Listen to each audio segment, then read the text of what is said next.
The following is an article from Health Magazine, Fall 2024 edition, published by the Southwest Utah Public Health Foundation. Fight the Bite by Sean Ammett, Southwest Mosquito Abatement District Administrator, narrated by Sean Ammett. Here in southern Utah, we are enthralled with beautiful red rock landscapes rising above the desert floor, amazing sunsets, and weather overflowing with sunshine. This is also home to some of the deadliest animals on the planet, kept in check by a team of highly skilled professionals who work tirelessly to keep us safe as we go about our daily lives. Due to the effectiveness of the Southwest Mosquito Abatement and Control District, we are often asked if we even have mosquitoes here. Our response is, "You're welcome." There's more to it, of course, so here's the story. Mosquito control in our part of the state is primarily the task of individual landowners. In 2002, however, after West Nile virus had been introduced to the United States, voters in Washington County approved a portion of their annual property tax, about $3 to $5 per household, to create a special service district to help alleviate the potential health threats from mosquitoes in the area. Many people are aware of only two types of mosquitoes, the one buzzing around and the one smashed on your arm.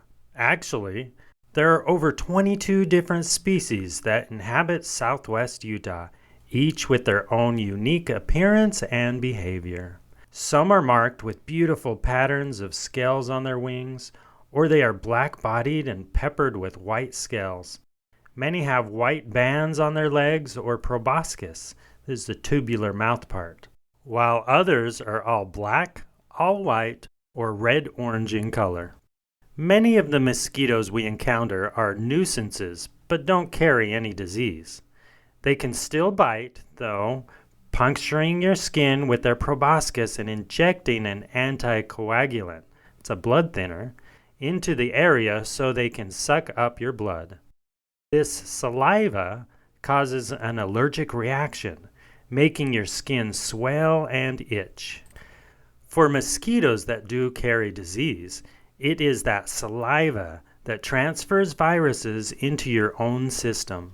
That is why it is important to avoid bites by using repellents, wearing proper clothing, and avoiding times when mosquitoes will be out in abundance, like dawn, dusk, and throughout the night in the hottest parts of the summer.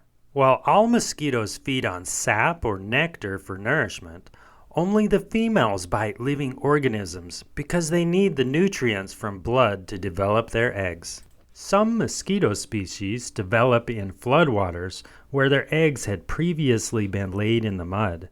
These can hatch out in huge numbers all at once. Other mosquitoes can travel for miles looking for blood mills and stagnant pools of water to lay their eggs in small rafts on top of the water. Still, others lay their eggs randomly in urban areas where they can find any small container of water. Mosquitoes spend most of their life cycle in the water. They hatch from an egg into a larval form, using the surface tension of the water to attach their siphon, straw-like tube, to the top for breathing while using little hairs to shovel food or bacteria into their mouths. Their final stage in water is as pupa, which is like a floating cocoon where they rest and develop into adults. Eventually, the pupal skin will split and the adult will emerge, resting on top of the water until their wings dry. Then, they will breed or go find a blood mill. Because mosquitoes spend so much of their life in an aquatic environment, mosquito abatement technicians look for and treat suitable water sources if larvae are found. The most commonly used treatment is a bacteria that is only toxic to the mosquito larvae that feed on it. For pupa, which don't feed, a surfactant is used to break the surface tension of the water, causing them to sink and eventually drown. For long-term treatment, mosquito-specific growth hormones are used, causing mosquito pupa to grow too fast and emerge deformed and or sterile. Mosquito larvae are found in swampy areas, flooded pastures, cattle ponds, storm catches, and drains. They can also be found in desert sandstone pools and mountainous snowmelt ponds. We have recently found an invasive species that prefers artificial containers in urban environments, like old buckets, wheelbarrows, tire swings, and plant pot bases. These mosquitoes are most likely being introduced through bagged potting soil and manure transported from infested areas. It only takes one good rainstorm or overwatering to hatch out the eggs hidden in the mix.